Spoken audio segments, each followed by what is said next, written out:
anybody in here yet? Oh my gosh, there are people in here watching my terrible faces.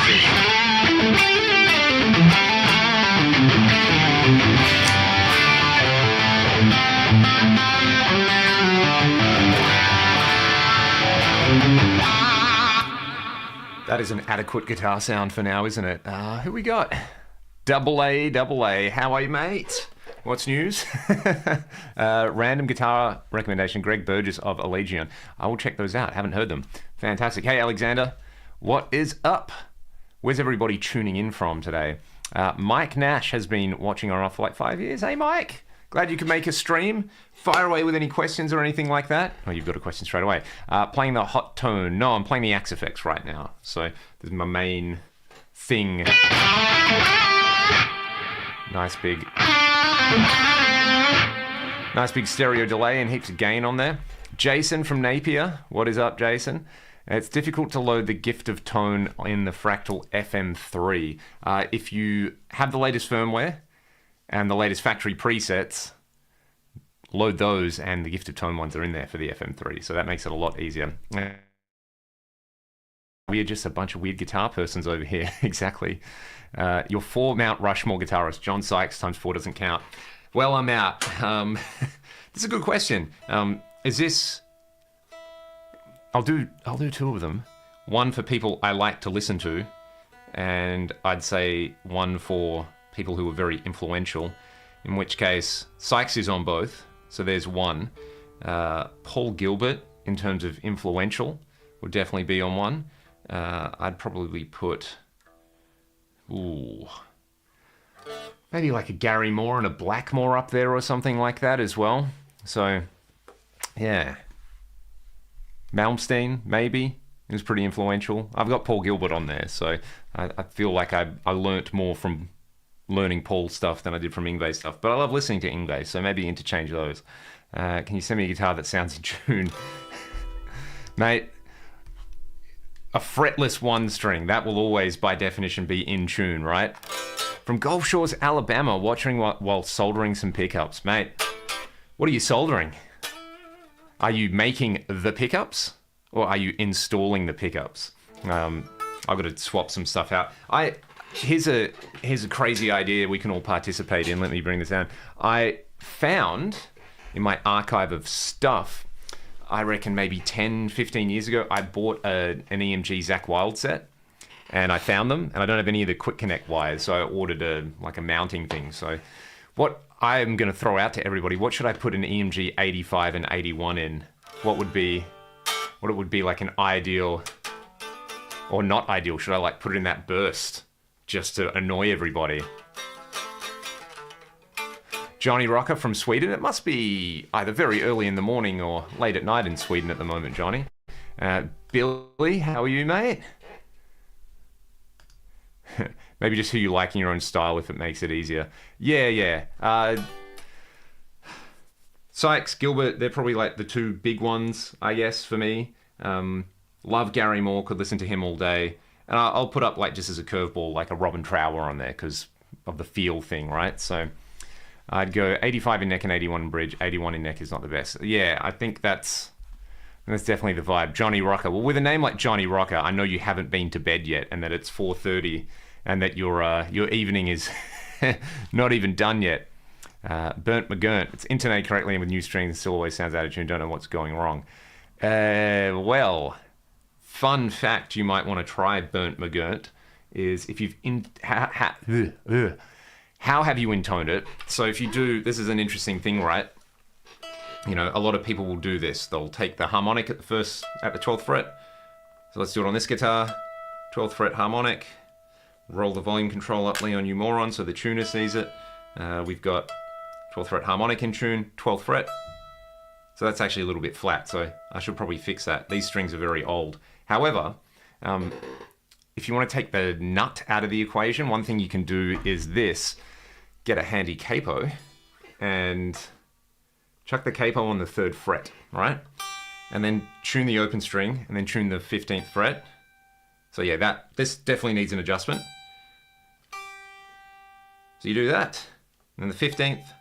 Okay, so the 15th is a bit flat, meaning that the fret is like this side of the harmonic. So I need to make the string shorter in that case. So I'm sure you know how to intone a guitar, but using a capo, taking these first 3 frets out, if you are having trouble and the guitar's saying that it's intoned, if you're doing that 12th fret check, it's probably the nut which is causing the issue.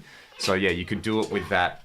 Do the 3rd fret, take these frets out of the equation and the nut out of the equation, and that is what it would be to me. All right, let's actually fix this right now. I probably shouldn't do this with old strings. I should change them. These are coded, so there's that. We're a little bit flat. Get out the screwdriver. What am I doing? I'm making the string shorter in this case. So let's do this. I think this guitar shipped with like 9s, and I immediately put 10 to 52s on it. So it certainly needed an adjustment. There we go. That's getting closer. A little bit more. I mean, I literally will check the intonation on my guitars daily and make small adjustments just because of the weather and everything else like that. Might check the relief, check that. It's I think I'm just used to recording, and you start hearing all the small little details. Also, yeah, this is a good point. Check the relief. Absolutely check the relief. You can get a relief gauge and adjust the truss rod. A lot of people say they can eyeball it. I mean, you probably can get close and you can probably go on feel, but yeah, there's a couple of tests you can do with if you put your finger on like, what is it, I think if you go like the 20th fret, 3rd fret or something, you want a bit of air in there. That's one way to do it. There's heaps of little tests you can do.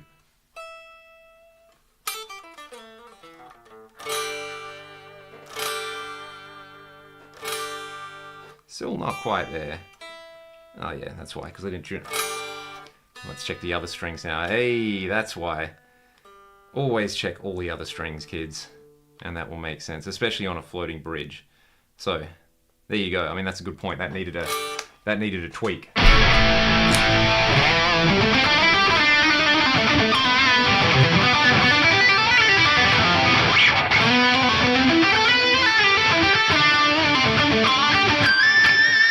Hey, Michael Toran is in the house. What is up, man? Stefan, yeah, I've got the Ultra out. This is a very, very comfortable guitar. So yeah, let's do this. Let me grab something. Just getting out of all my cabling.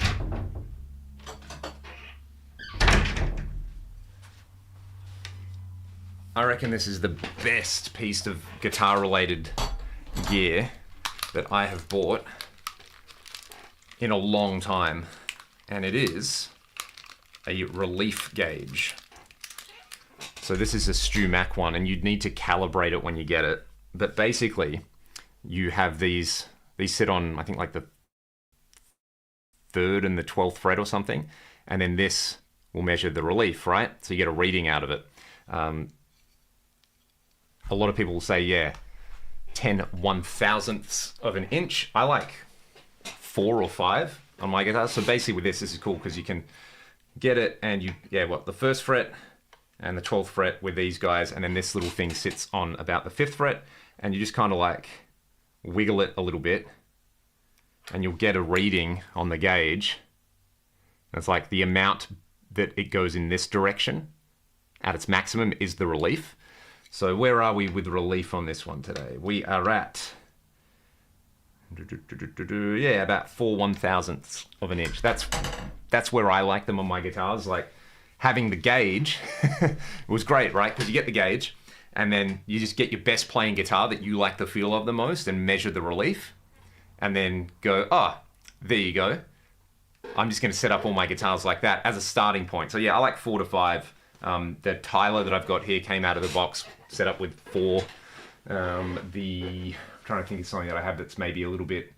I've got a PRS CE that's like 2 or 3, but that feels right and plays really, really well. So yeah, basically, I mean, these are like $150 US, so they're not cheap. But man, just the amount of time it will save you when you're trying to get a setup right. So yeah, get the relief right. Use the capo there to do the intonation and do it at like the 15th fret. And then if you've still got issues, then it's the nut. And if you're not comfortable tweaking the nut, that's like the truss rod scares a lot of people. Don't be scared of the truss rod. It's designed to be adjusted, right? Totally fine. Relief, having a measurement of it is really handy. So having a feeler gauge or having like a gauge like that, I think is amazing. And I mean, when you own lots of guitars, spending $150 on something that will let you set all of them up exactly the way you like it is such a good investment. And yeah, from there, the nut. Like I wouldn't hack into the nut if you're inexperienced with it. That's when you can take it to someone who's done that before. So yeah, like really, I mean, tool 1, tool 2, tool 3, you can probably set all your guitars up if you've got a, you know, functioning kind of, if you can put socks on, if you can put your shirt on, not backwards and inside out in the morning and dress yourself, you can set up a guitar. That's my incredibly hot take. So yeah, they're good. Hey, those relief gauges, like a little relief between the 5th and 12th of bending. Yeah. And this is where it comes into play. Like me saying, I like 4 1/1000ths is what I like. Someone else might like 10, someone might like 7, someone might like 15. It's yeah, it's all about being able to actually, one, you got to play stuff and figure out what you like. But two, once you know what you like, then you measure it and then you can replicate that. I think that's important. So, truss rod action, intonation, that, or I guess you can include the Floyd claw. Yep, that's a good one. Yep, I would not disagree with that. Wadey, brother, hope you had a great time just sitting here rolling through some old Winger riffs. Have you played this one yet?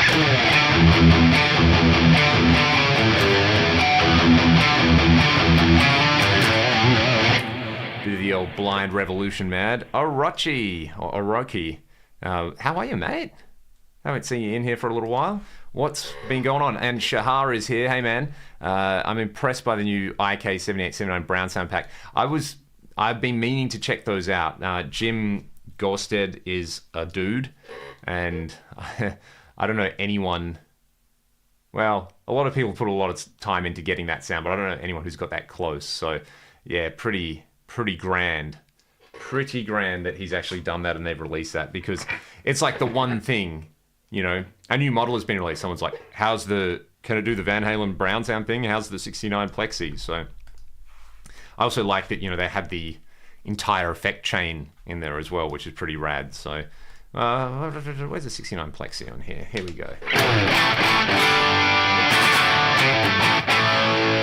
That's kind of fun. That's actually very, very fun. Give me some flange. Let's do that. A bit more spice.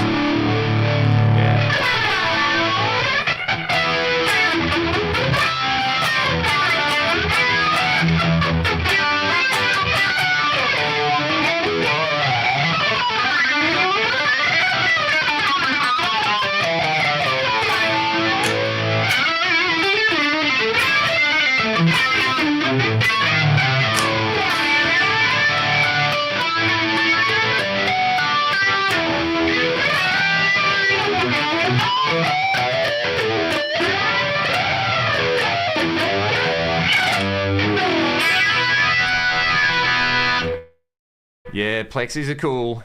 Plexis are cool. G'day, David and Jamie. How are you guys? Uga. How does he say his name? Sure, it's no harder than mine. Yes, man, I've been meaning to check that out. The one knob thing, such a good idea, because that amp sounds great. Is that a Brontosaurus behind you? I believe it is. Yeah, that was a...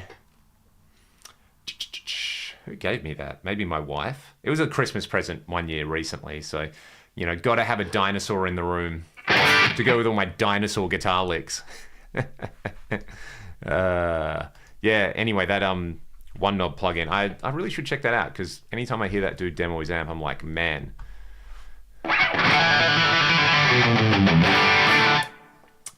James, So besides tuning, yeah, so I think relief normally it's like the amount of back or forward bow in the neck. So if you think of action is distance of string to fret or fretboard, relief is how bent the neck is basically. So yeah, everybody has different preferences with that, but yeah, most modern guitars are pretty good. Yeah, I mean, Stefan, I did the same thing for years and years, especially on tour. When we toured Europe, I remember the first gig we were up in the Swiss Alps, and then the second gig we were down in Belgium, so quite a big, up in the dry, cold mountain air, and then down in the sort of like humid, moist, salty air, and my guitar was just going all over the place. So it was that was a lot of like before every gig checking the relief, checking the action. So what Strat is that? It is an Ultra 2. I think they call this color Sinister Red. It's basically a Charvel, right? The metallic red, the matte black. I think it's some kind of, is it metal? Maybe it's plastic. It just looks like metal. HSS, floating bridge. It doesn't have a Floyd on it, but I'm okay with that. Locking tuners. I really have to adjust truss unless the guitar has been in storage without climate control. Yeah, I really need to get better climate control in this room now. It's like it doesn't have an aircon or anything directly in the room. So yeah, that's definitely a concern. Can you play a King's X riff? Mate, of course I can play a King's X riff.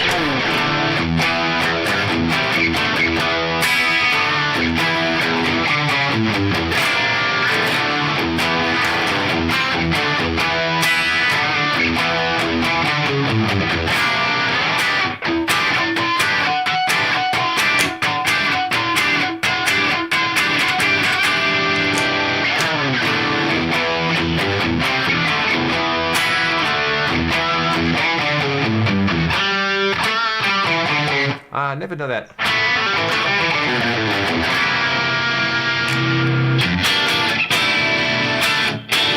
That's more the table.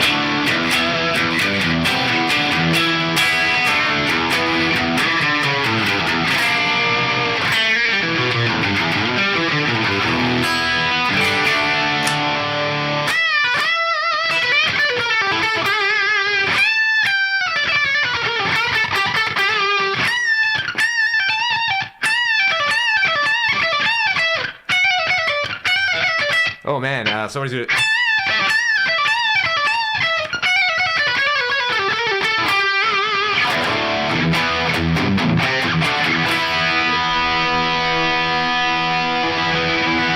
Oh man, did somebody just request some Bad Company in here? Holy Water, I do not know how to play that one. But one of the first songs I did learn how to play was... I don't know, it's...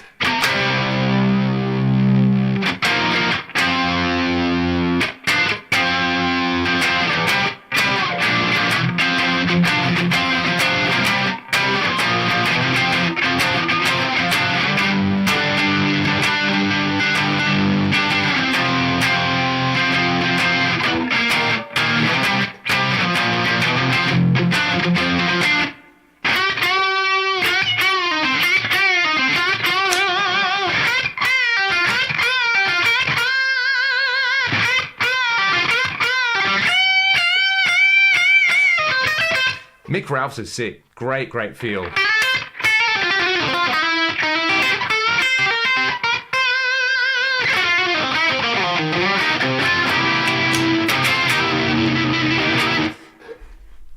Yes, but can he do a John Cordy imitation? I do not have the sausage dogs required to do this.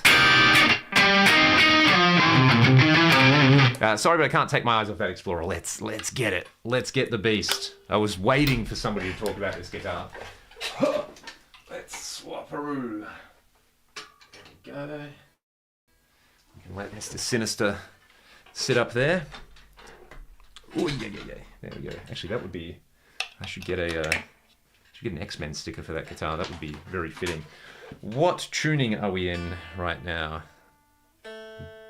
Drop C, probably? It's looking like it. Cool.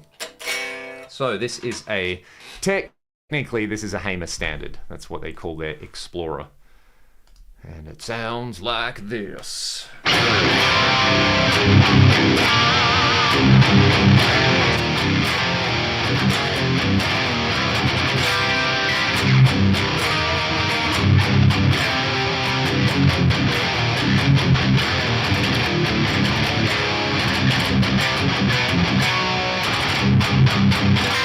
Ah, that's good.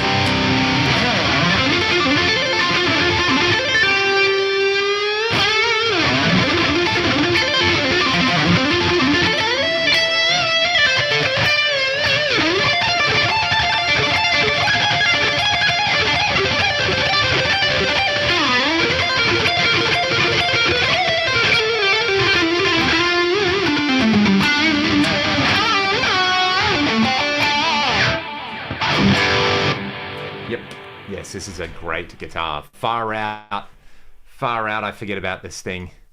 Hey Nick, how are you, bro?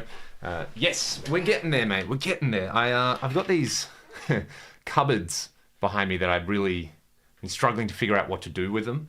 I think I'm going to put like acoustic panels on them, but still have it so you can open them and lock them. So, yeah. Oh, Larry, what's up, man? Watching from Alabama in the USA. How have you been, man? Are you traveling or are you actually at home at the moment? Because I know that the road is mostly home, right? So I was actually thinking about when you'd be over next. So maybe we need to get you over to Perth. You know, Far, Far Away by King's X from Out of the Silent Planet. I do know of the song, but I have never learnt it. So let's do that. What don't I know of that album? Quite a lot, but yeah. I mean, there's...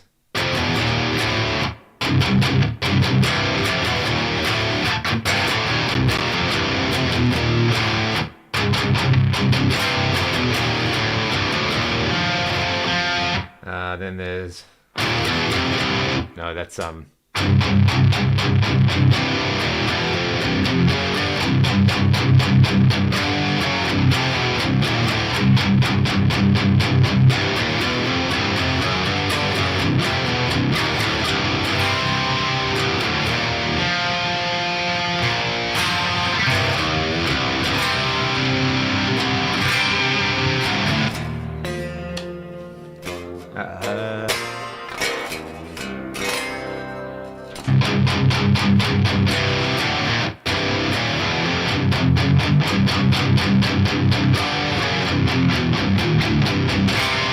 so good.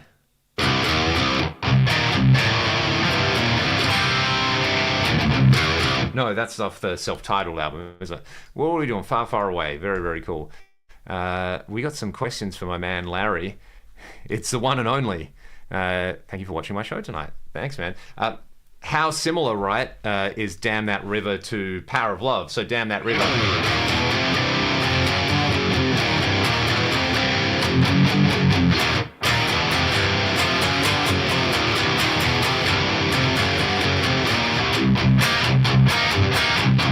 And then King's X, Power of Love.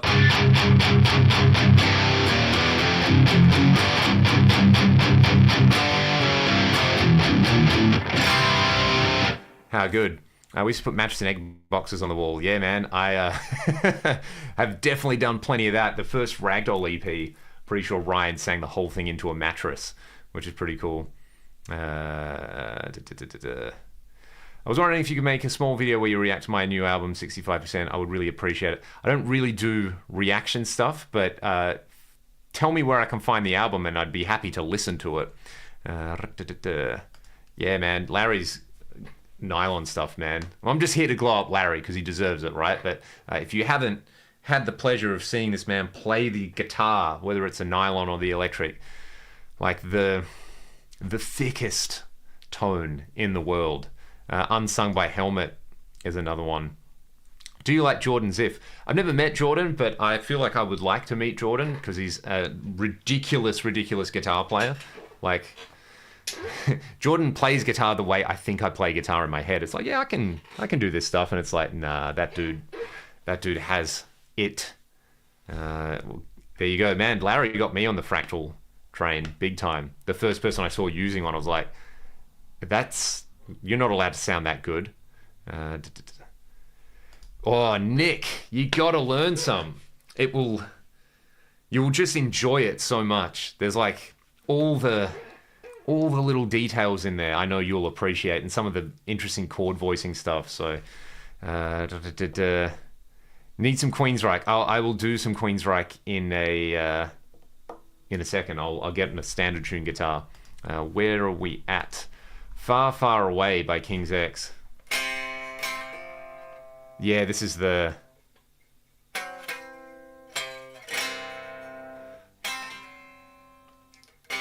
Yeah, he's got...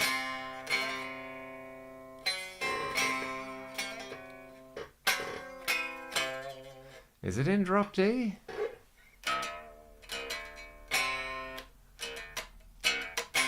And I gotta remember what this song sounds like. I'll be right with you guys. Let's do this. Man, is this like... What's going on with this tuning? Because this doesn't sound the way I remember it. Does he have like a... weird... Is he playing an open D or something?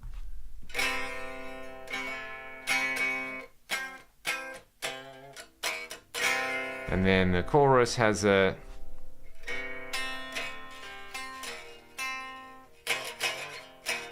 Yeah. Yeah, that's right. Okay. 1 second, everybody. I just need to actually remember what the song sounds like, especially the chorus.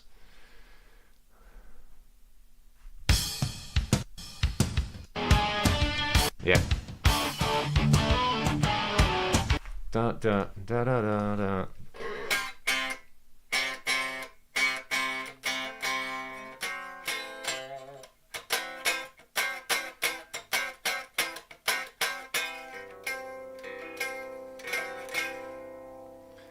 Yeah, I wouldn't be surprised if that he's in like an open D thing just to get that easy Lydian sound.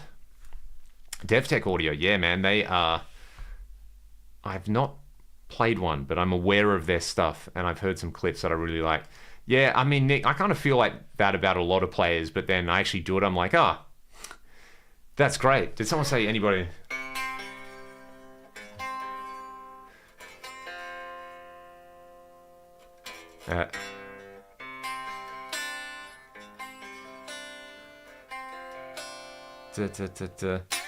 Ooh, man.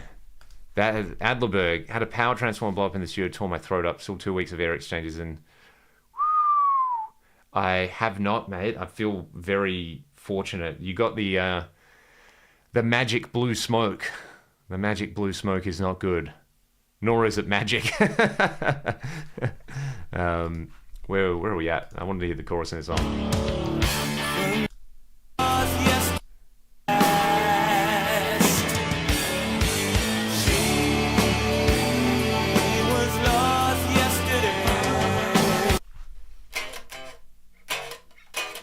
Yeah, that. Oh, because I'm in drop C.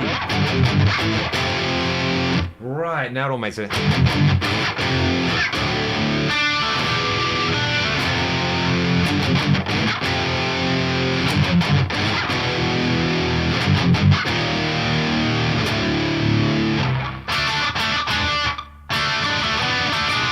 That's right. Man, I love when Ty does the kind of mixed Lydian thing where basically you take let's say I'm in drop C at the moment, right? So you take a very stock rock progression, like, and just like,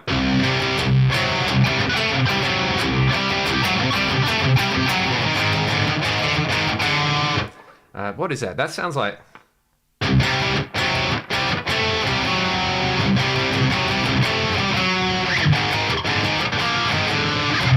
That sounds like Sweet Sister Mary or something, doesn't it?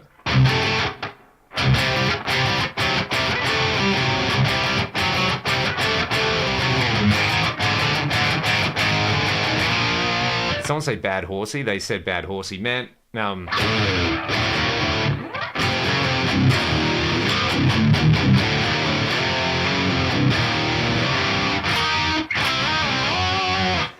that riff, for the longest time, I mean, I listened to that song a lot as a kid, right? And then not for a long time, and then I was playing it, and I was like, man, what Zakk Wylde riff is this? I can't remember.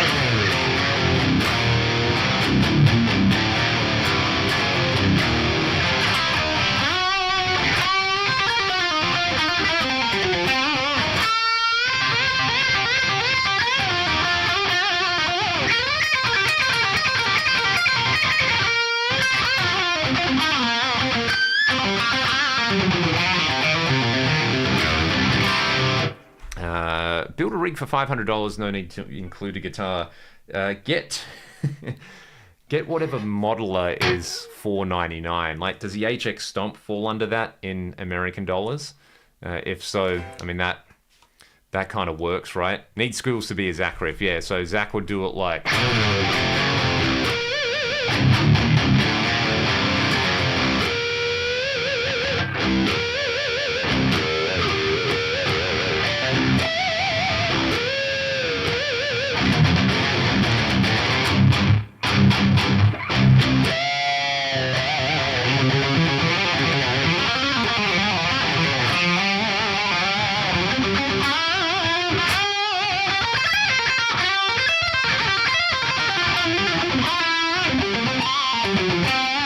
Oh, dude, power transformer on a Pultec. That's even more devastating. Speaking of King's X, which album other than Gretchen should I listen to? Definitely Dogman and definitely Out of the Silent Planet. I love, even though it doesn't have all of my favorite songs, just the way Out of the Silent Planet sounds, I like slightly more than Gretchen Goes to Nebraska. Gretchen has... You know, that's kind of the one, but also Dogman is just like crushingly good. Yeah, who did say Fastway? Fantastic band. Never heard of Queensryche, but killer guitar tone. Yeah, man. Yeah. Never heard of Queensryche. Go and listen to Operation Mindcrime, Rage for Order, and Empire right now. You'll have a good time.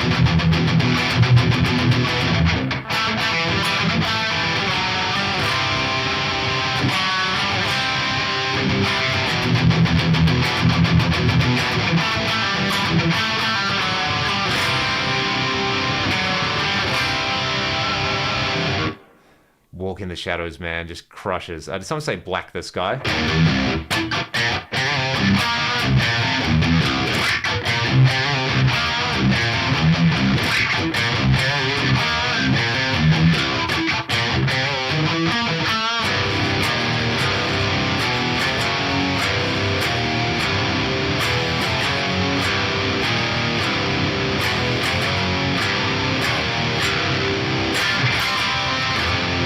I always forget the next part of that riff, but yeah, that chorus drop D thing in Black the Sky is just the best, grooviest, heavy thing ever.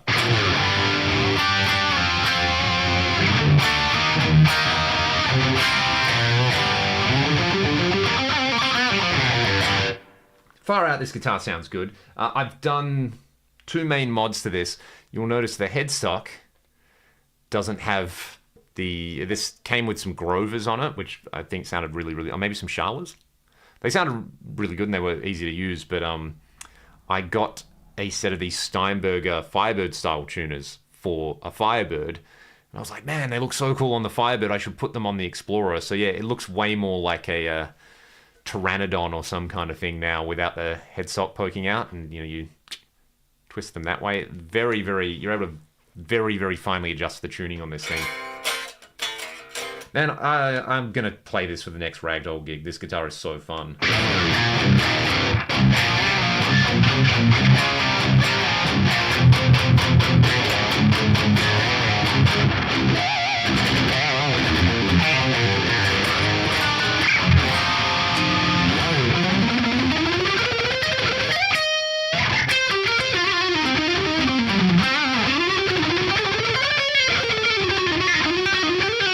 Oh!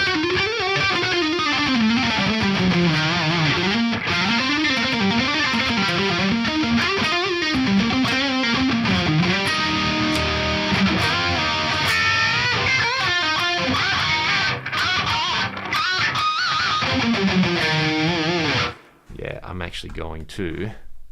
Let's just do a bit of this. this song in here. Where are we? Let's do this. I'll play something for you guys. Ooh, there we go.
Something like that. That is a ragdoll song called Sky's Limit.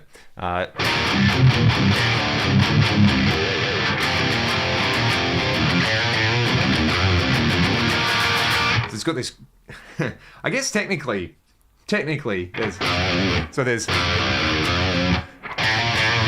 Like, I just kind of see it as, you know, it's interchanging minor and Mixolydian, but really...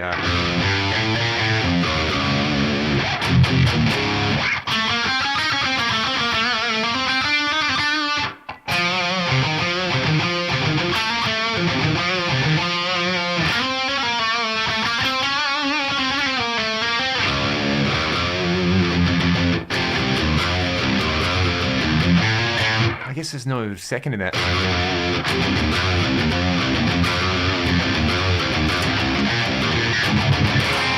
And then now we've got some Thai table rhythms creeping in. So the chorus, I mean, I'm in drop C, but it's there's 1, flat 7, flat 6, and 4. So it's like flat 6, yelling. Oh, how good's that chord? Then you're keeping the open G and that note static, power chord, and then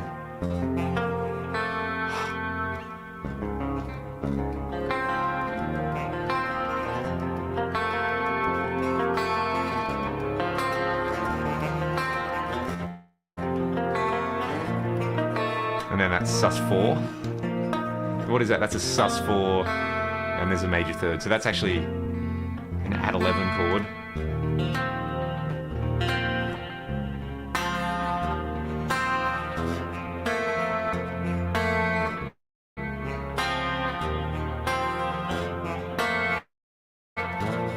I mean, this is how I write a lot of stuff. It's like, oh, cool, there's a static thing I can do.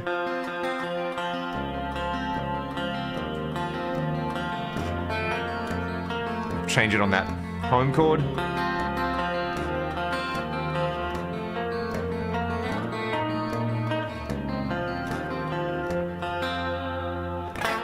And then the solo has some fun stuff because it's... So major third.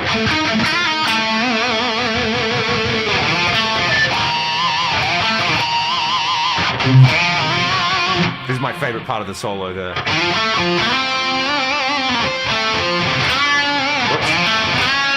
So, major arpeggio, and then raise the 5th.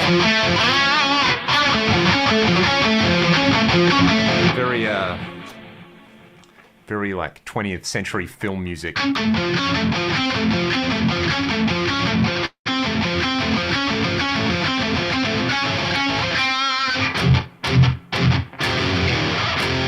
Oh man, I hope it's thing audio. There's no echo cancellation. The mic, the speaker. Let me see if that works. Hopefully that's a bit better.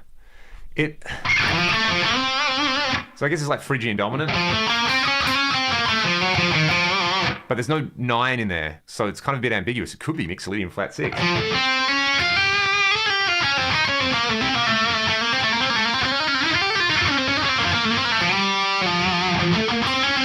But yeah, basically, as Timothy has said, there's an augmented chord. You're going major, augmented.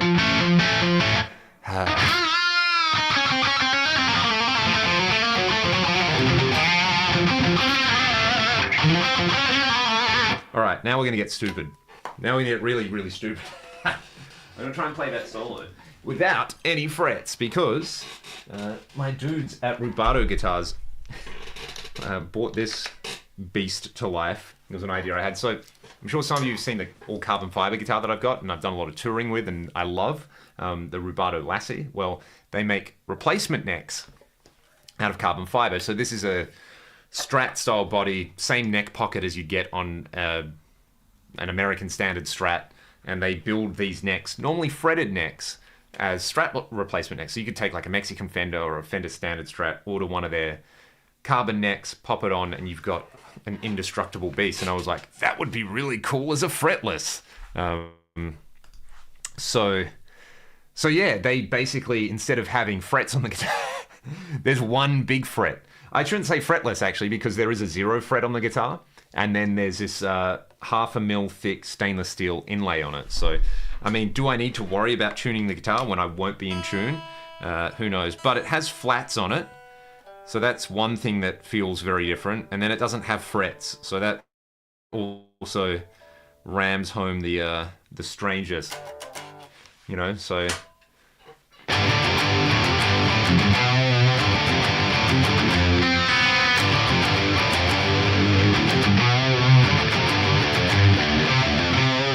So,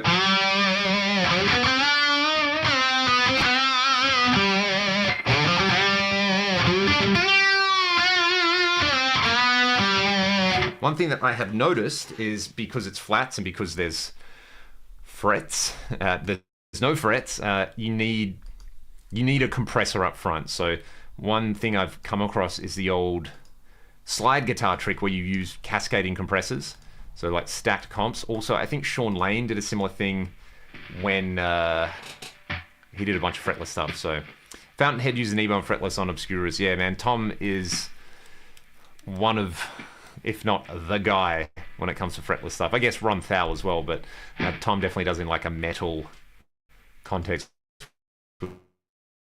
Cool. And yeah, the fretless monster, Tony Franklin, exactly. Being a Blue Murder fan. Someone want to hear Bad Horsey on this.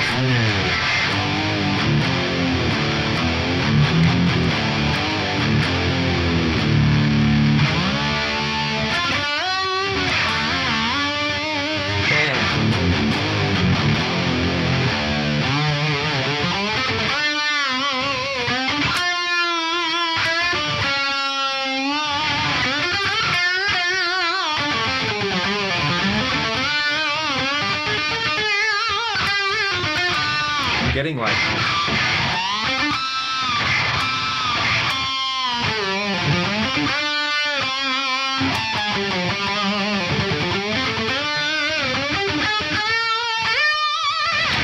it's kind of everything I wanted out of this thing. So yeah, Ryan, you're ahead of the curve, mate. Exactly. You know, you do this thing.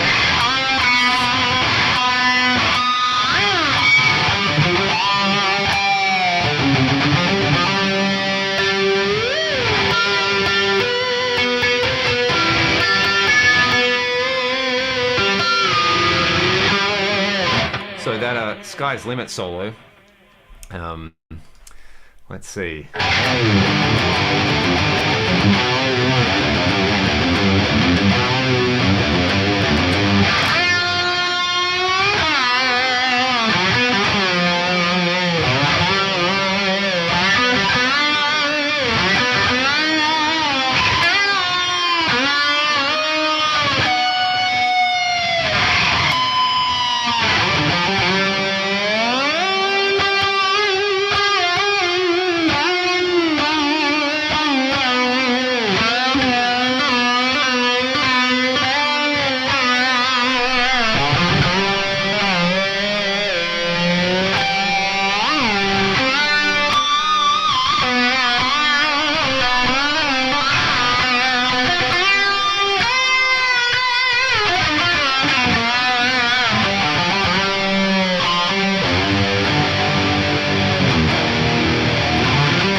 Couple of very interesting things you can do, like the there's your natural minor, there's your Dorian, there's your Phrygian, but you do like a quarter tone flat second.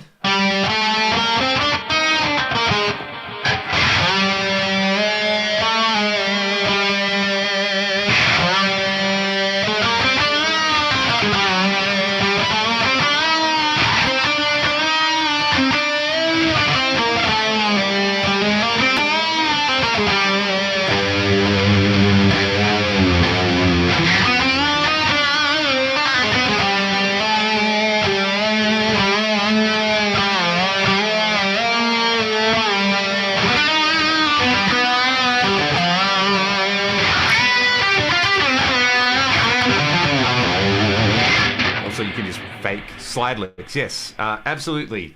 That is, as I believe, a Turkish scale where Phrygian, but you get that.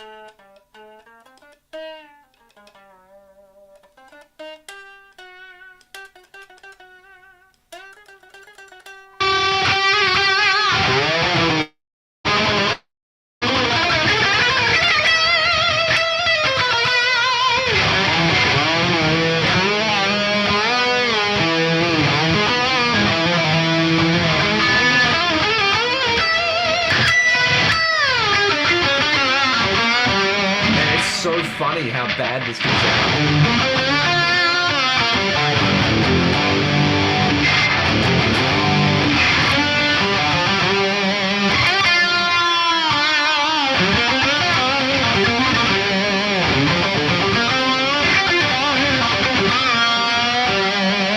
Also, you know, just don't bend. So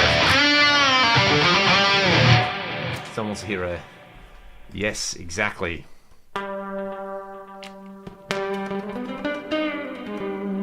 Now we're talking.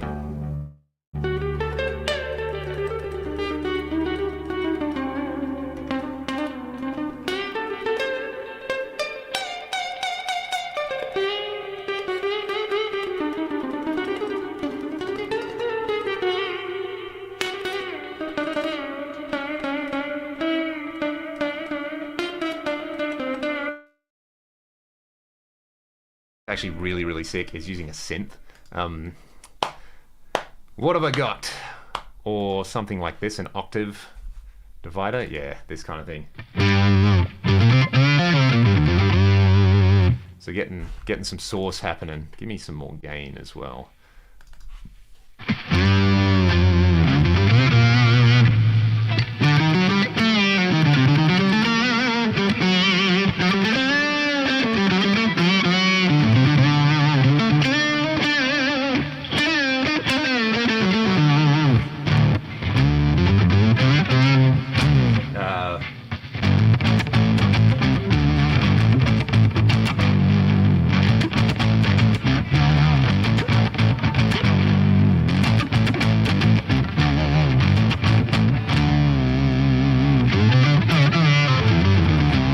That kind of thing. It's also really nice with ambient stuff, such as this.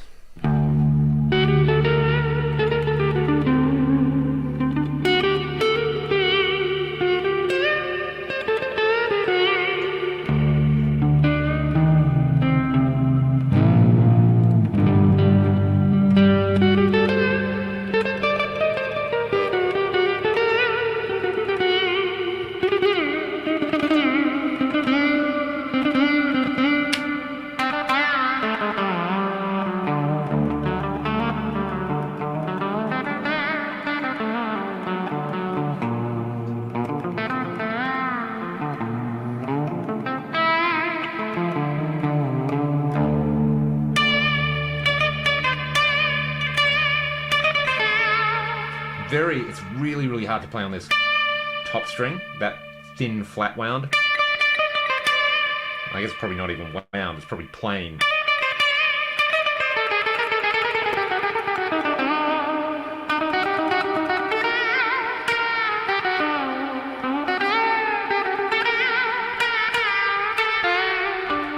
Just the expressiveness gets me, man. That's like what I really wanted out of this was, you know, this stuff I do when I'm playing electric guitar. I'm like, oh, I feel like I'm really close to something that I can hear in my head that I can't quite get, whereas this.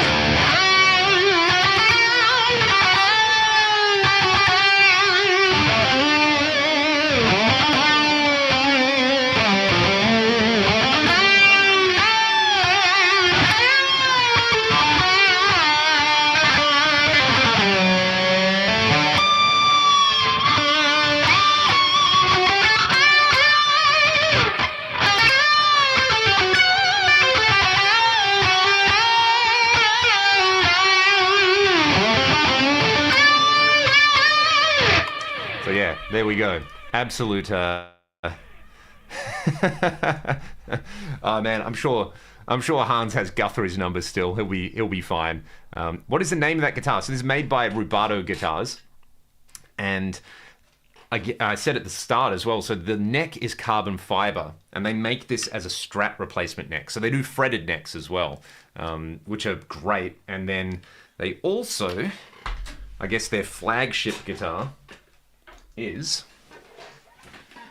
a guitar they call the Lassie. So that guitar you can actually buy from them with the body and everything that they make. They call that the Domino, normally with a fretted thing, and then they make the Lassie, which is a look at this. There's no neck join or anything like that. So it's made like a race car where they They build a shell, and then they wrap it in carbon fiber, and then they bake it, and then they add a fretboard. So this has a, oh man, what's the material called? It's a composite. It's awesome. So yeah, this thing, man, I've done a lot of gigs with this guitar in the last year or two. Rich Light, thank you, Timothy. Timothy knows what's going on. But yeah, it's funny going from fretless back to fretted because I want to do all that.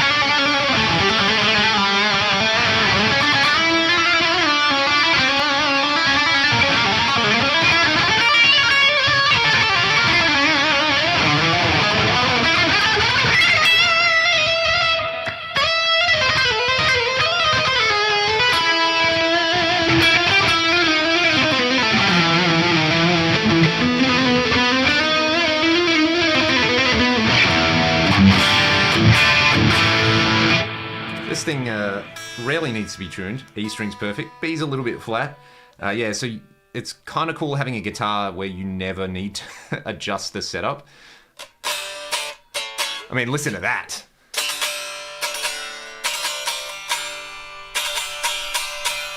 This thing weighs, off the top of my head, maybe 2 and a bit kilos, so like 6 pounds. It's very... Listen to that. Ugh. Like...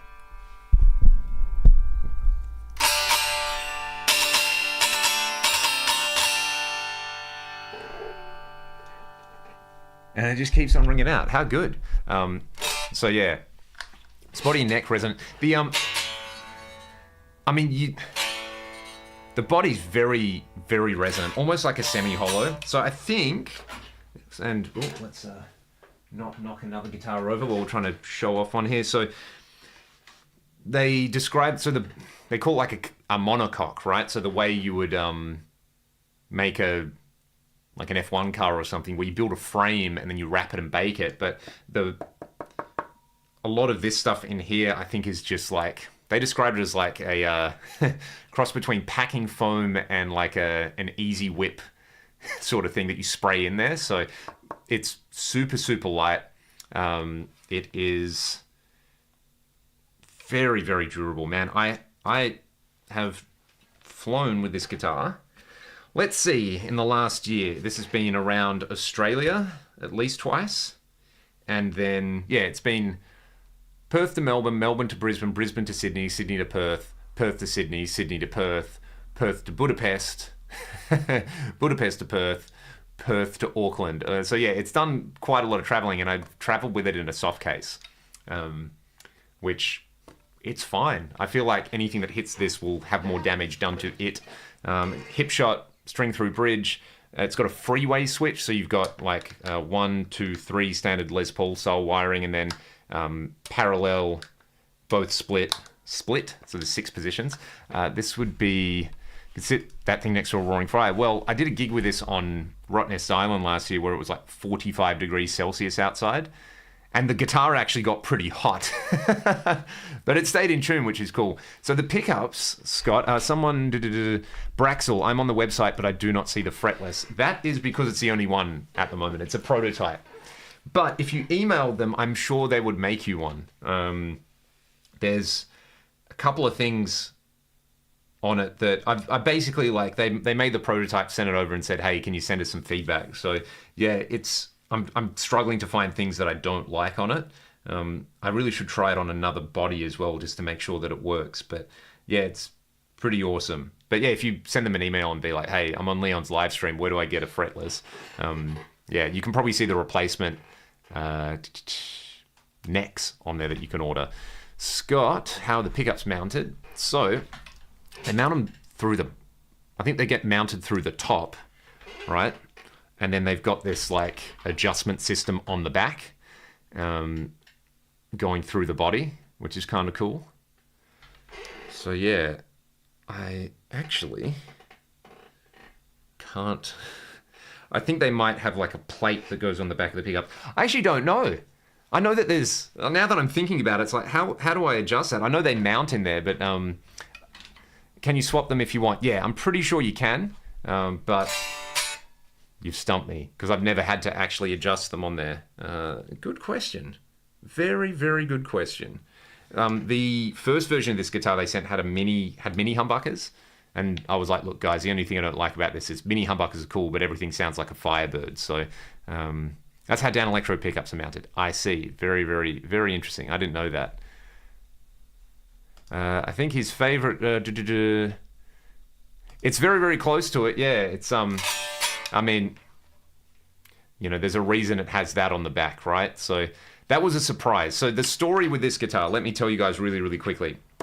Ollie at Rubato Guitars watched the channel, and him and his dad basically, as an experiment, made a travel guitar out of carbon fiber. They're both engineers. Mucking around, let's do that. They made one with a really small body, and they were like, that's cool. And then they made a guitar for themselves each. And they made a third one, and they were like, do you want to try it? Like, can we just get some feedback? Can you make some clips? All that kind of stuff is just like, they were basically like, look, we'll just send it over. Just please be honest with us. Let us know what you think. And I got it and was pretty blown away with the whole instrument, and played it for maybe a year, 2 years or something like that. Did a bunch of gigs with it, took it around. It had a maple fretboard on it, and it had mini humbuckers, and it had a 3-way switch. And I liked all that stuff. It was really cool. And they were like, look, send it back. Let us know what you would change on it, and we'll do it and upgrade it, and we'll send you a revised version. So yeah, I thought it would be cool to have no wood on the guitar, hence Richlight. And I was like, no inlays, just black fretboard. There are luminlay dots on the side, which are amazing on dark stages. I've been doing a lot of these cabaret gigs where there's a full blackout on stage, and you've got to like start a song with some emotional chord progression while somebody does a very dramatic walkout. You might be sitting there doing this kind of thing, like there's the crowd's hushed, and you're going, where's my volume pedal? There we go. And you gotta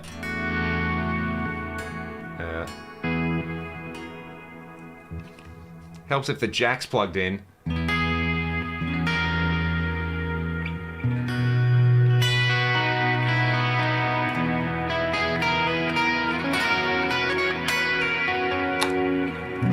You're doing that, and if you can't see the guitar neck, it's a bit of a problem, because you start going like, oh, whoops, sorry, man. So yeah, that's the... And yeah, it's pretty zingy sounding in general. Very, very tight, very... Yeah, it was funny, I played this guitar on the Yngwie tour that we did, and lots of people were like, that's a weird looking PRS. I was like, it's not a PRS. So I was going to say something else about the specs. So yeah, anyway, I was saying the story with the guitar. So I sent it back, and it was awesome sending it back, because I like put it in the smallest box possible. It didn't need a case or anything, just wrapped it in cardboard. And yeah, so Richlight humbuckers, these are made by Porter pickups. They do some really nice stuff. I was like, yeah, basically full-size humbuckers would be sick. Richlight, I think, would be a vibe. And they did that. They've sort of changed their fretting process. It's got these really nice rounded edges on here. The frets are tall but thin, I guess. They feel really good. Richlight board, I love the humbuckers. I love the freeway switch on here. Being able to go like bridge.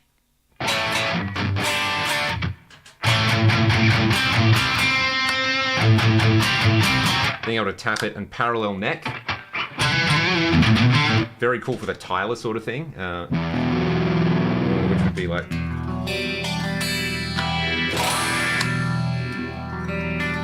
Yeah, so they did that, and while they were doing it, they surprised me, and they put my logo on the back, which is... I like opened it and got pretty emotional. So yeah, very, very, very, very cool. You can put a Floyd on anything. Absolutely. I wonder, is it possible to put a Floyd on a fretless? Well, that fretless has a... What is that, a Godot or a Wilkinson style trem? I need to give it a proper setup, because I was just like, just deck it and we'll sort it out later. So, yes, it's funny, isn't it, how we get in our head about, no, it's got to be this one thing, and if I don't have that, I'm unhappy. Then, yeah. Then you're just like, well, this guitar plays good. Fretboard radius on a fretless seems like an interesting issue. By looks, one would assume it would be flat. I think it's flat, yeah.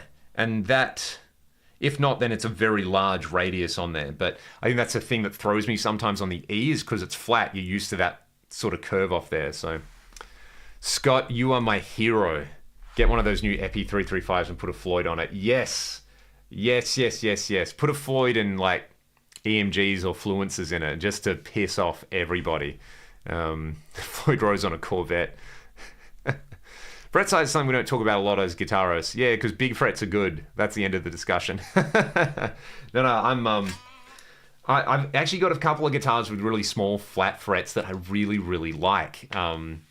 And isn't that just weird? That like it's the opposite of what you would think is cool. Bill Hound, play the Little Wayne solo. Does it go like this, Bill? I think it sounds like this.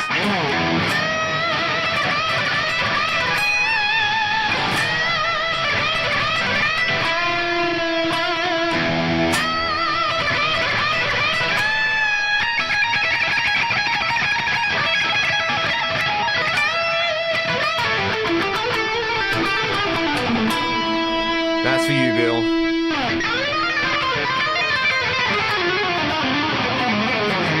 Did anyone see that clip Brandon Ellis put up the other day? Just absolutely destroying that Wolfgang. That was unbelievable. That was so good. It's like a 40-second clip. One of those things where you watch where you're just like, yeah, that's someone who's actually very good at guitar. He does this lick in there. I was like, you know when you're just like, holy shit, I need to learn that thing right now? Where, yeah, it's just like, it's something I've practiced before. It's like a sus2 arpeggio.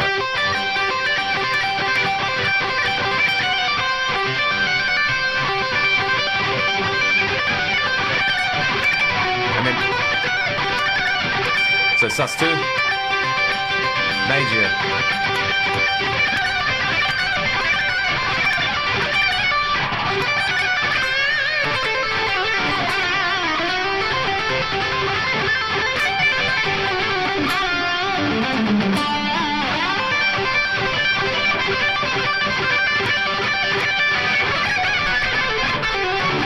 God damn it, Brandon.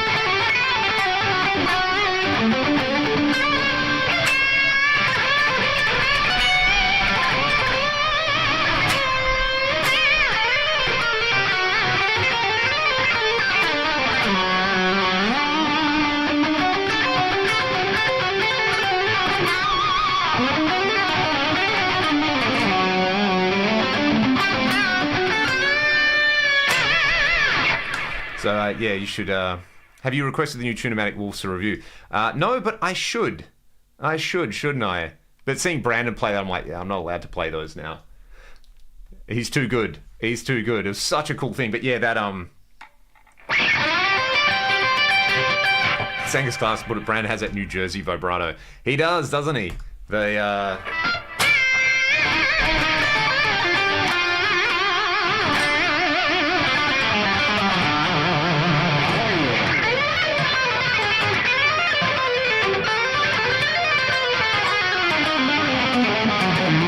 Yep, that's it. Yeah, what a... He may be the only person who likes Jackson more than me. Man, his Kellys look so cool. He's just that, like... I don't know, when I was growing up, I wish there was someone like that, like a contemporary guitar player playing Jackson guitars with crackle finishes and absolutely ripping shred licks. He's just like the dude. Speaking of Marty stuff and Jason Becker, I've been going over Altitude.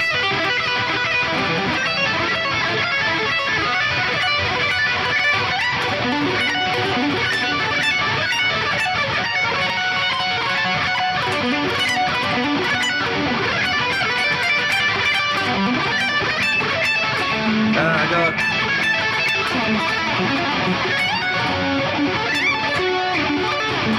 Yeah, then there's all that kind of la-da-la-da, but then there's a...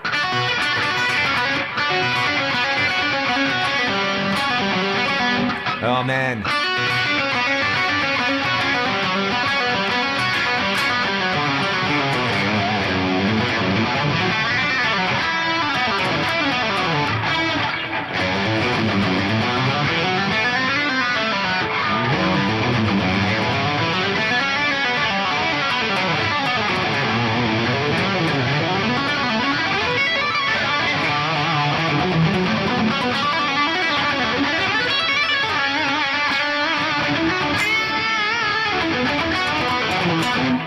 guitar's easy to play.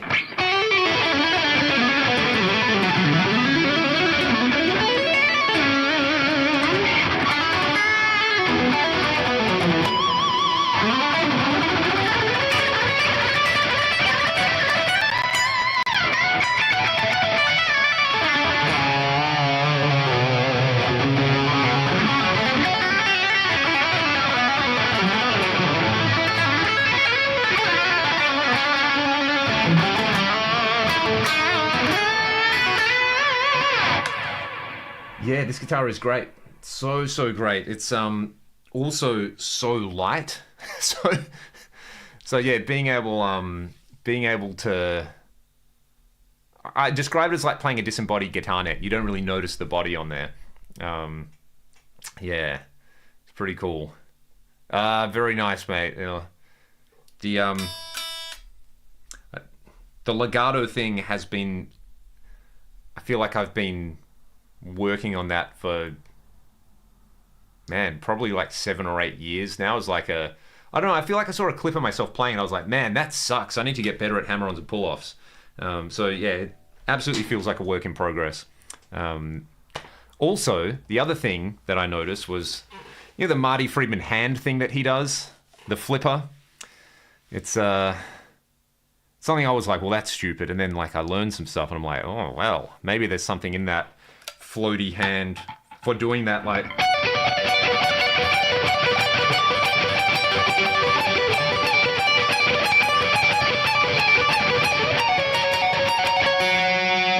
What does he do after that?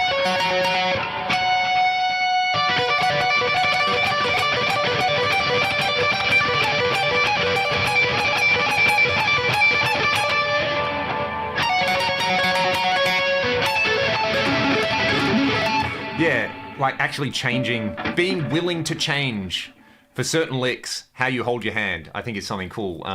Using different vibratos in different places. Like if I was playing a trower thing.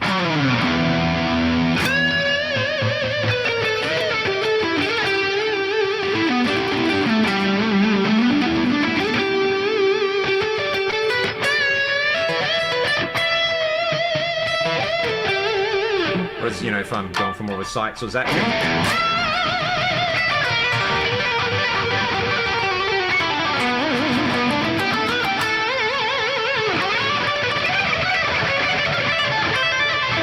Oh, God.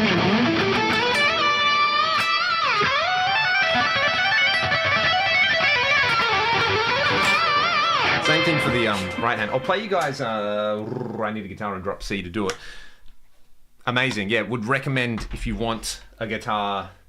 I guess there's a couple of other companies doing the composite thing, but none. I guess the Rubato thing, it's like, it still kind of just looks like a classic electric guitar. Like there's Aristides doing composite stuff, which are really cool space age looking things. Yeah, this, I mean, you literally can. I'm trying to do some kind of, where's the balance point on this thing?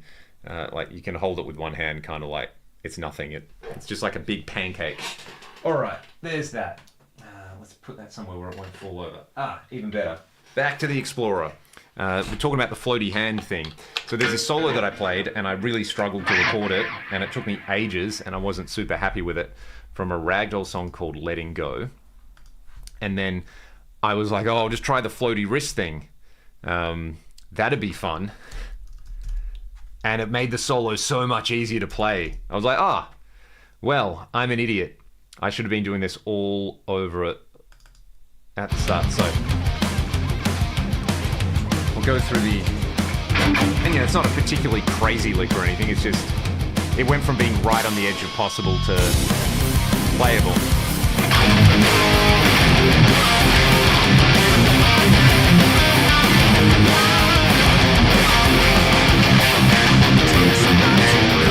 So that kind of,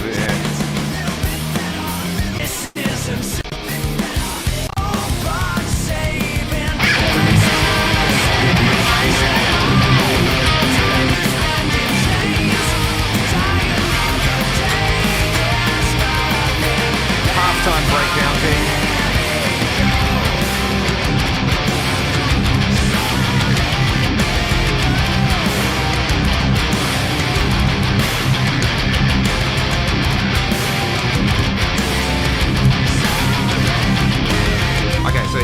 Here's the floaty wrist thing.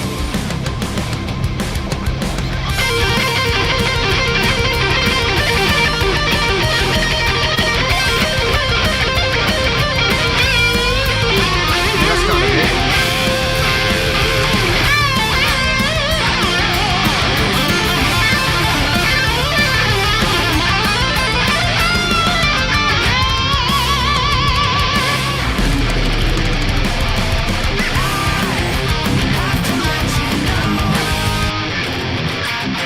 So yeah, I feel like in the intervening years between recording that song and actually playing it live, we didn't play it live for years. I don't know, I figured out how to do things less awkwardly. I'm so into what Scott's talking about with this 335.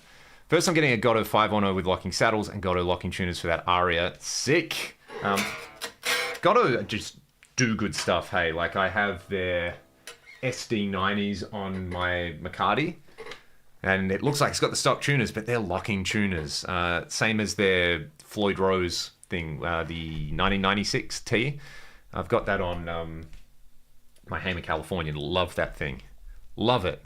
Hey, Alfred, how are you, bro? What's going on? Earl Coley and Randy Price are here too. Some familiar names that I like seeing. If you guys were known in the 80s or even late 90s, you probably would have been huge.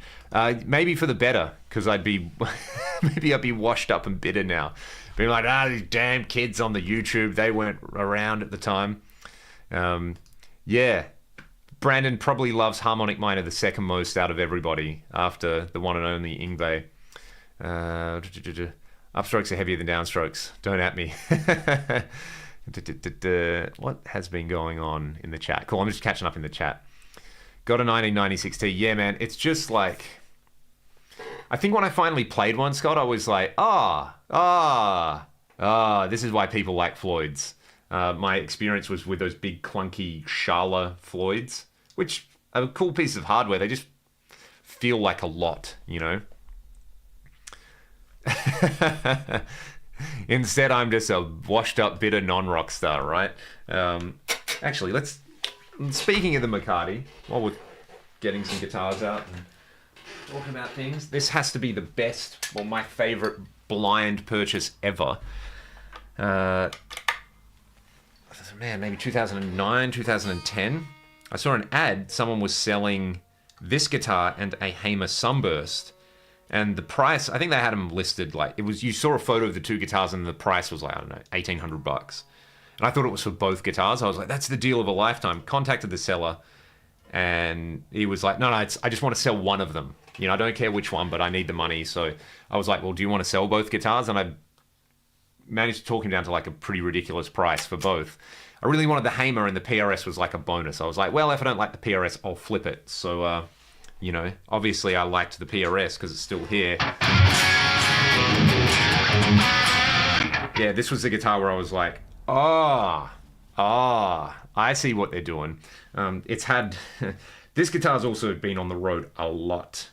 I took this to the States in 2013 when I was there for like 10 weeks and played it for every single gig, and it was just great, and left it there because on that tour I met my wife, the person who's now my wife. So I was like, look, I'm going to leave this guitar with you as a token of commitment, right? That I'll be back. So, I mean, pretty loud. Interesting things, one-piece top, which I don't know if that's sort of coming up on there. One-piece back.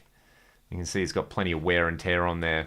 So, yeah, I don't think they made many one-piece tops, but it's kind of cool.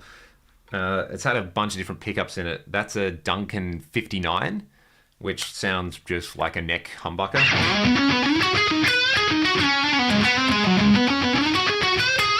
And there's a Sir Doug Aldrich. This is a 2006. Yeah, and man, I love Doug's playing so much, you know. It's that's my little tip of the hat, having that pickup.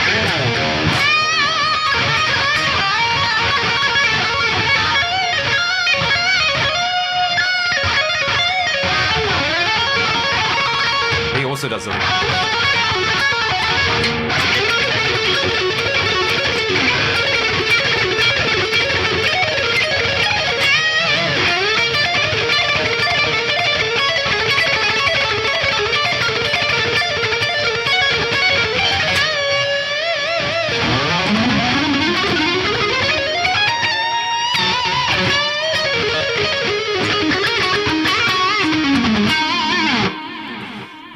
Did it come with the Dragon pickups? No, it came with McCarty pickups in it, which one of them, those pickups are still floating around. I've got one, I feel like I've got the McCarty bridge pickup in the neck pickup of another PRS or something stupid. So, man, Burning Rain, right? When Doug was playing a Strat, doing the like hyper Stevie Ray thing.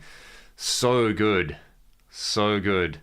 Earl, I will be updating those blocks. So if you've already bought them over the next couple of weeks, I'll put out like a version 2 or version 3. There'll be some more stuff in there. So yeah, I will be updating them. Finally heard some Andy Timmons stuff randomly on YouTube and was like, holy smokes. Yeah, he's like the best, hey. It's so cool. So cool. Yeah, it's I mean we were still figuring out that was the arrangement, but yeah, that was kind of like, well, look, you know, I think I'm taking this serious. So what is the I forget the model Jimmy bought. Kind of reminds me of an old BC Rich Eagle. Man, he got an Urchin. I've never heard of a BC Rich Urchin. BC Rich Urchin. I'm sure it looks very, very, very spiky. Where's a photo? Oh, cool. Ah, that's actually really cool. Aria Pro 2 Urchin. It looks like is it the same as like a BC Rich NJ or something? I mean, yeah, it's got to be the same thing, right?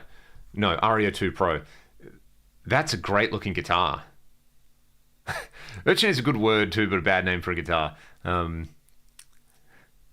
Getting an American wife pre-tariff, solid investment. Yeah. Yes, absolutely. Absolutely. Where are we at? What was I going to say? Someone... Do you still have that Laney GH? No, I sold it to one of my students, and I'm pretty sure they've still got it, which is cool. But yeah, that's a great sounding amp. The toroidal transformer is really interesting in it. Man, I think weighed a ton. But yeah, very like punchy, clear amp. Like almost like a smoother JCM 800 or something. What are we talking? Stephen, this is what I was trying to get to. The worst guitar I have ever played. Let me think.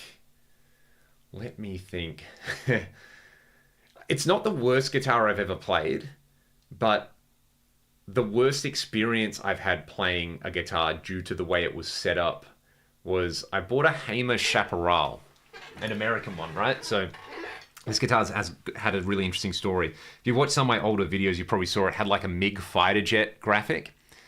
So it was for sale in a local music store. It was like, I don't know, $1,200 or something. And I was like, an American Hamer with boomerangs and a Floyd. Oh my God, I need to get this thing. So I sort of just walked in, bought it sight unseen, and was playing it. And like the frets really beaten up. The setup was bad. The Charlotte Floyd was pretty thrashed out.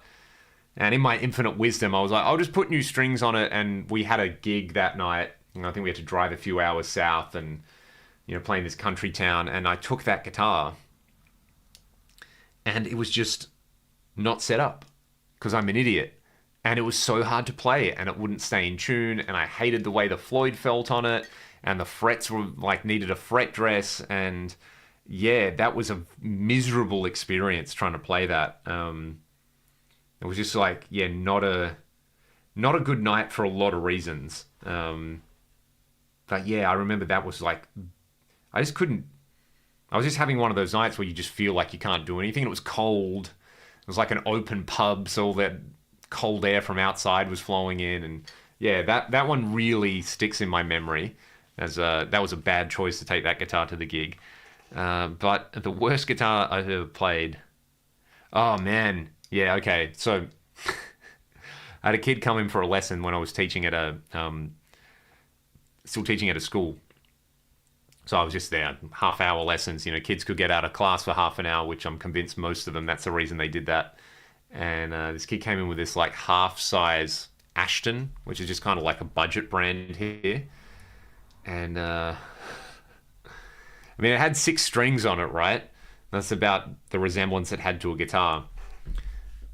Just the neck was like that, a banana, and I don't know what had happened. It was so warped and deformed, and I just remember being like, "Oh, cool. We'll try like, is there a truss rod? And we'll try adjust it. We'll try slacken the strings or something." The frets were like, yeah, it was just horrendous, as you'd explain. Yeah, man, like 20 millimeter action, rusty strings, like the wrong strings in the wrong place. I don't know how this thing left the store. So, did you ever post on the Jackson forum or the Hamer fan club? Hamer fan club, I did. Yeah, one of the earliest YouTube videos I did is me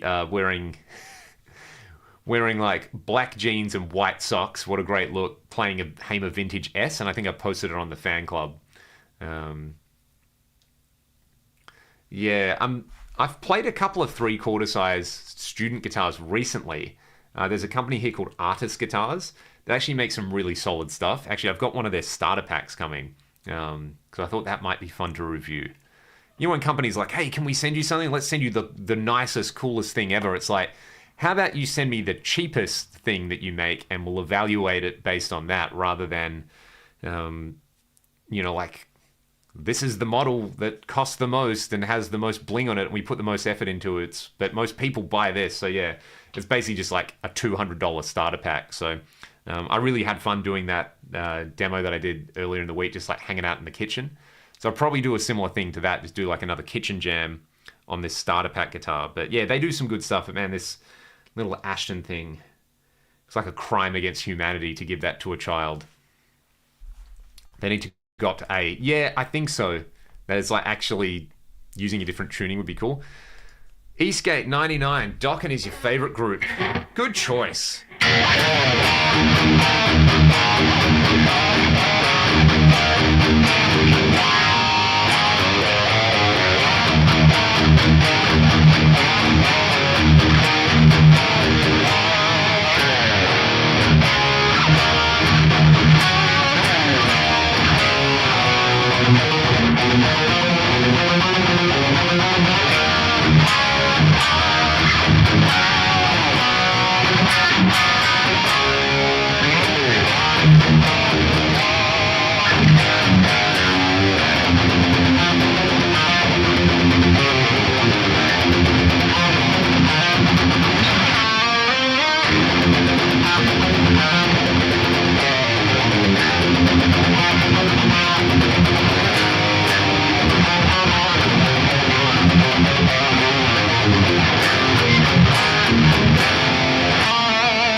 Man, George is so good at guitar. Is so good at guitar. So good. Yes, Scott is absolutely across this. I've got a Greco. What is it, an EG500 or whatever they call it? Les Paul custom copy.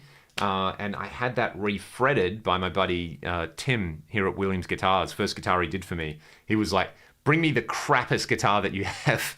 This thing was beaten up. Like, I mean, the frets were so bad on it. The fretboard was wobbly. But got it plecked. And man, that thing absolutely shreds. It's so good. And I put a Gibson Dirty Fingers in it. And I was just like, yeah, that's the one. Yeah, a lot of the Dokken stuff is in E flat from what I can remember. The Andy Sneap forum, yes, there was a lot of good information passed around there. I know the Petrucci forum was a lot of dudes as well. Yep, exactly. I was ahead of the curve. What was the thing? Do you ever try the 10-string BC Rich? I've never played one, can you believe it? As much as I love 12-string guitars, so I figured that I would actually really like that. The makes power chords sound big. Yeah, now I'm interested. Just BC Rich are one of those companies to me where I'm like, I don't know what to buy. Like, what era is good and what era is trash? Because I've played some ones where you're like, holy crap, this is really great. And other ones where you're like, this is an absolute piece of junk. So 80s Japanese Luther in terms of bodies, the bridges were kind of wonky, half Floyd, half color. Good luck finding parts, yeah. Really hot tip for anyone who wants a really good super Strat. The Fernandez made a guitar called The Function. It's a Strat with active electronics. Fantastic guitars. Fantastic guitars. Early 80s and earlier for BC Rich. I'm sure someone who knows more about this will let me know. I would assume, yeah, the and I mean, really important company. Some of the stuff that they did, it's like pushing not only guitar designs, but materials used and things that you can do with them, like all the switches, all the extra fun stuff. Platinum Series Plus. A lot of the bridges are replaced with a new Gotto. That's cool to know. Very, very cool. Jackson ESP Shovel. Solid choices. Very, very solid choices. BC Rich Gunslinger is a cool guitar. I agree.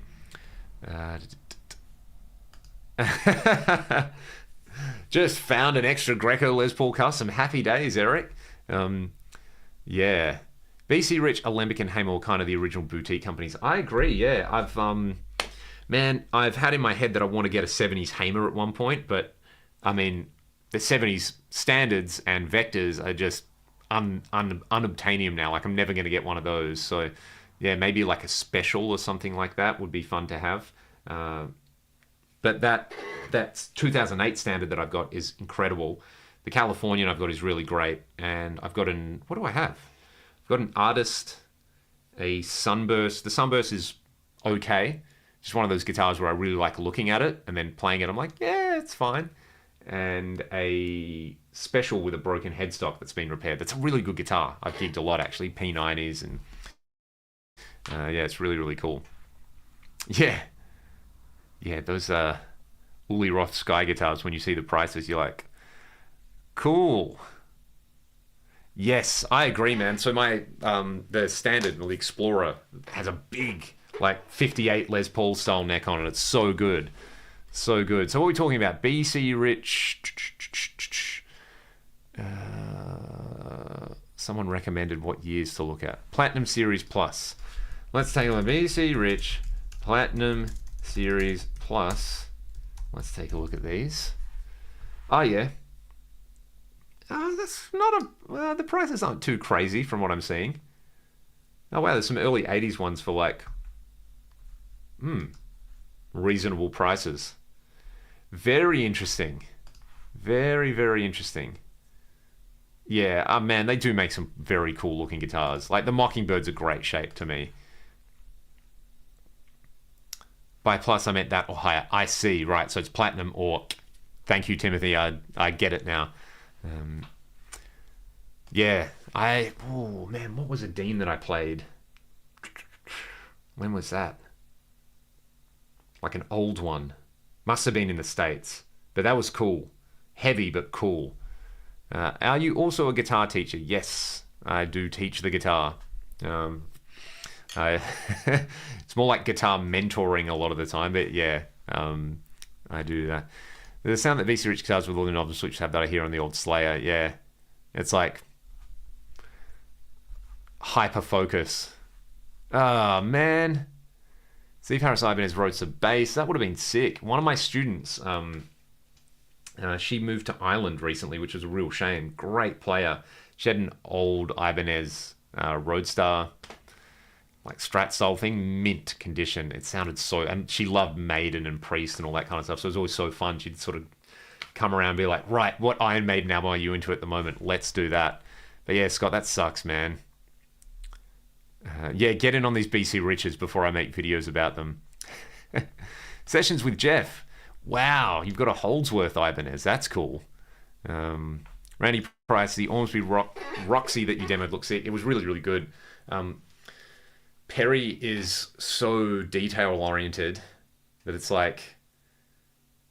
Yeah, I think he was saying with the body, he was talking about, getting his hands on some old Kramers and stuff like that and looking at reference photos where stuff like the templates they were using got degraded over time. So over like the production cycle, the body shape changed and stuff like that. So yeah, he really, really, really did a lot of research getting that right and getting it to look right. And yeah, Black Limber, I remember when he was basically only doing custom builds here, he did a couple of Black Limber Explorers that were just like, there you go, you found your thing. And he obviously does a hype machine style thing. So yeah, great guitar if you just want a one guitar rip-a-dipper thing. It's hard to go wrong. Des, what's up, bro? How are you? Perry says hi as well. Your ears must have been ringing because I caught up with Perry a couple of weeks ago to grab those guitars and demo them, and we were obviously talking about Randy Rhoads and Perry's collectibles and stuff like that. And yeah, your name came up with the pedal. So very, very cool. Good to see you here, mate. Tone King has a few nice BC Rich. He loves them. That's cool. Yeah, man, the Holdsworth Ibanez, I feel like... what color is it? Is it that like red thing, or is that a Charvel? Yeah, dude, yes, that's the one. The that live in Japan thing, right? Oh man, that's very, very cool. Like, yeah. It's funny for someone renowned for having such a smooth singing tone. Oh my god, there's one for sale locally. This is dangerous. Very, very dangerous. What is one, like literally a local store here has an Ibanez Holdsworth. That's a lot of money for a super strat, but damn. And it's red. That's amazing. 1985, 17-inch radius ebony fretboard. That's pretty cool. That is very, very, very cool. Frets are in good condition, so it's probably had a refret. Oh man, I did not need to see this today. That's a very cool little collectible thing. How curious. Yeah, I think I need to go and try it, right? If it's available. They also had same place has a Fender Strat, is it Elite, that Ty Tabor played? The gas is real. Always think of Tokyo Dream when I see those, yeah. Yep. Still have the second prototype pedal. Good man. Good man. That thing's in safe hands. Got to check out Ormsby, another one I discovered from the go. Yeah. I know Perry and Sully have done a bunch of work together. My in-laws probably live like 30 minutes from Sully's factory, so I think the next time I go over, I will send him a message and just pop in and be a pest and play some guitars. Sessions with Jeff. All right. I'll at least go and play it. How does that sound?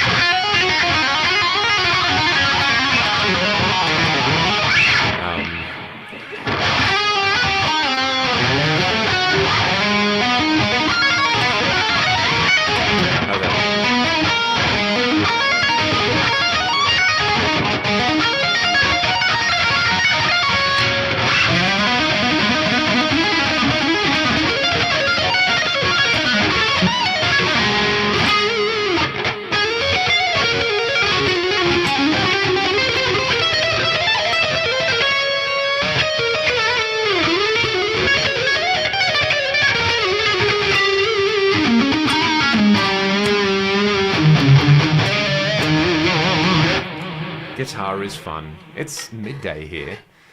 I'm gonna head off, everybody. This was awesome. This was a very, very fun hang. Let's have my squeaky chair. This thing, actually, I need a new chair. The upholstery is ripping off it. It's quite disgusting. Maybe that's a task for this week. But I hope...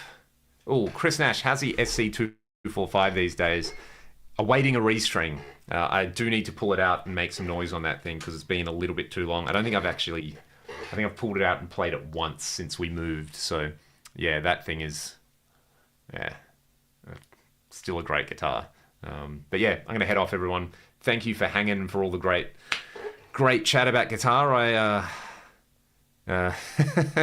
got some things to look at.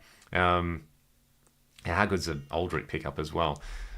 One last one, Chris Kane. Love Ronnie Latecro, bro. Tell No Tales I bought for $10 when I was 18 years old. How does that riff go? It's something like...